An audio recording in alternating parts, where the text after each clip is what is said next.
Sekarang kita akan menjelaskan tentang materi reproduksi dan siklus metagenesis pada tumbuhan paku. Nah, siklus metagenesis ini merupakan proses pergiliran keturunan dari fase gametofit yang haploid dan fase sporofit yang diploid. Jadi dari gametofit yang haploid dan fase sporofit yang diploid. Proses pergiliran keturunan dimulai spora-spora yang haploid akan menyebar apabila jatuh pada tempat yang sesuai. Spora-spora yang haploid ini akan berkecambah membentuk protalium. Protalium merupakan talus yang berukuran kecil yang membentuk lembaran seperti hati. Karena ukurannya sangat kecil, talus tersebut tahan terhadap kondisi yang kurang menguntungkan. Pada protalium tersebut terdapat rizoid. Rizoid ini merupakan struktur yang menyerupai akar yang berfungsi untuk melekat pada permukaan substrat. Di antara rizoid ini atau pada protalium ini menghasilkan gametofit. Gametofit yang haploid.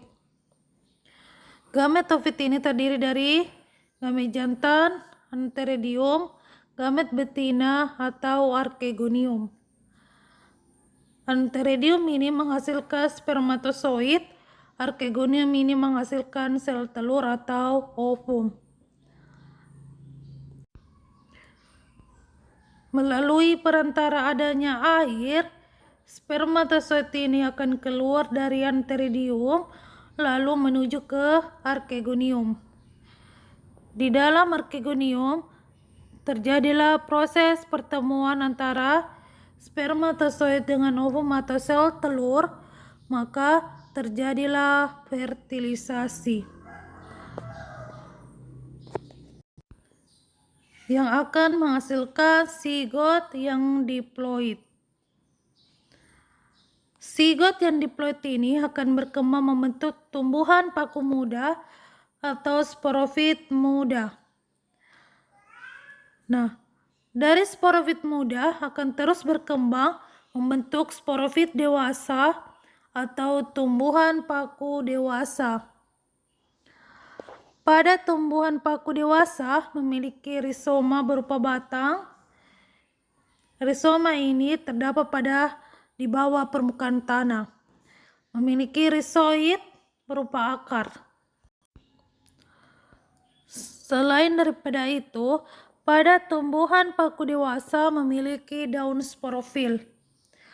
Daun sporofil ini merupakan daun yang menghasilkan spora. Spora-spora tersebut tersimpan di dalam sporangium. Kumpulan beberapa sporangium ini disebut dengan sorus. Kumpulan dari beberapa sorus disebut dengan sori. Sori ini atau kumpulan dari beberapa sorus berada di bawah permukaan daun pada tumbuhan paku dewasa yang berwarna kecoklatan atau bintil-bintil kecoklatan.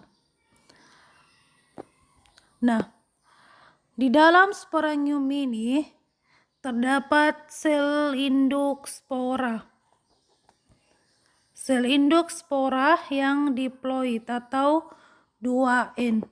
Sel induk spora mengalami proses pembelahan secara meiosis sehingga menghasilkan spora yang haploid atau N. Nah, apabila sporangium ini telah matang, maka sel annulus ini akan mengering dan mengerut. Sel annulus ini merupakan deretan sel-sel khusus yang berada pada pinggir sporangium.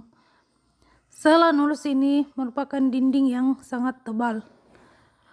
Nah, apabila sporangium ini telah matang, maka sel annulus ini akan mengering dan mengerut sehingga menyebabkan sporangium ini pecah sehingga keluarlah spora-spora yang haploid.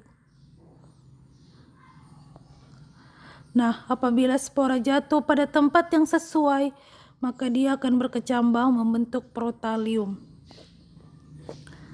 Jadi, demikianlah siklus metagenesis pada tumbuhan paku.